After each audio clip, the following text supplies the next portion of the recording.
We're fishing shallow, less than 1.5 feet of water, tight up against the shoreline in brush, trees, and especially slop mats. So the key ingredient for today is going to be the slop mats.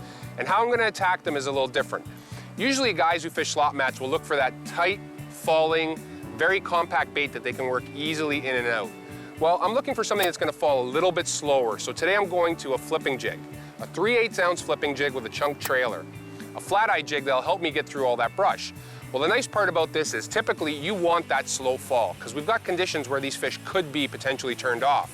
So with that slower fall from a jig versus a Texas rig tube or a brush hog or something along that nature, well, this bait's going to fall slow enough to pique their curiosity and get them to shoot out at it. So what we're doing is we're basically attacking stuff that nobody likes to fish. A lot of guys avoid stuff like this because it's so ugly. And what we're doing is we're taking that jig and we're actually flipping it into cover that actually looks like it could never have a fish in it. And what you do is you flip it in and you're basically going to work that jig. You're going to work it really, really slowly, pop it up and down, trying to get the fish to come out and eat the jig. Now, for tackle today, as always, we like to talk about having the proper rod, reel, and line for this situation. So today I'm using a 7'5" flipping stick, and it's a 3-power. The reason I'm going to a 3-power is it's got a softer tip on it, so it's a fast action, it's got a lot of backbone, but I can check for those subtle bites. For the reel, I'm going to a 50 mg, which is a 7-to-1 gear ratio with 28 inches of line per handle turn retrieve.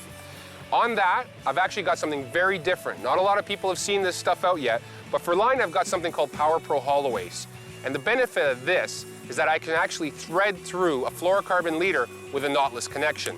And the reason I want to go fluorocarbon in this situation is I'm doing a lot of sawing. And braid is not the perfect thing to saw with, unless you're using a very heavy weight, where the weight will drag the braid, which usually has a bit of texture to it. So now I've got a 25-pound fluorocarbon leader on the end of my 60-pound hollow ace. It's a perfect situation to pitch that jig in, saw it up and down, and work that cover properly. Got him, good one. Another good fish. Get in here, look at that. Another nice fish. Look at the size of that thing. And again, we're talking about fishing absolute junk. This is junk fishing at its finest. You're the garbage man in this situation. You're looking for the ugliest, nastiest stuff, something nobody else is gonna bother to fish. This is what lives in it. To order WFN, contact your TV service provider today. WFN, it's a great day for fishing.